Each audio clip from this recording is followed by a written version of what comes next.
Hello everybody, good afternoon to everyone. I am YS Sanita. Now I am going to explain the experiment Vernier Calipers. First of all, I want to explain what is meant by least count. Because by using an ordinary scale, we can measure up to 1 millimeter.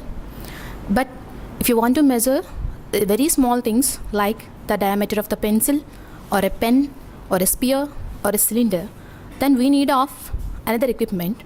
That's why we are using Vernier calipers. Then what is meant by least count? Least count is nothing but the least measurement done by an apparatus. That's why we are using Vernier calipers. And in the Vernier calipers, there are two scales. One is main scale, and which will be read in millimeters and also in centimeters. And there is another scale, Vernier scale, and there are 10 divisions, and there are no units for the Vernier scale. And there are two lower jars which are used to measure the outer diameters and outer readings.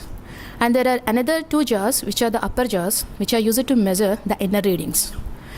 And if you want to measure something, that means the diameter of a sphere or the diameter of a cylinder, then we have to do the experiment. And before that, we have to calculate the least count of the apparatus. And the least count formula is the value of one main scale division by the number of Vernier scale divisions. And the value is 0.1 millimeter, and which is equivalent to 0.01 centimeters. And if you want to know the readings, then we have to know the correction value also. If the reading on the main scale, the zero reading, coincides with the zero division of the Vernier scale, then there is no error and no need to do any correction.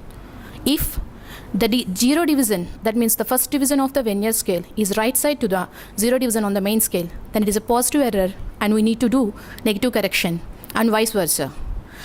And if you want to take the reading, first of all, we have to note the reading on the main scale. After that, we have to take the reading on the Vernier scale.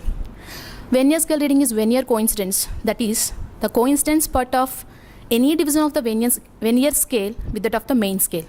After that, we have to use the formula for the total reading, MSR plus Vernier coincidence into LC.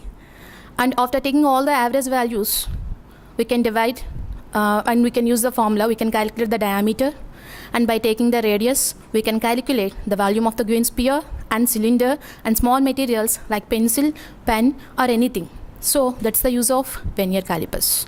Thank you for this.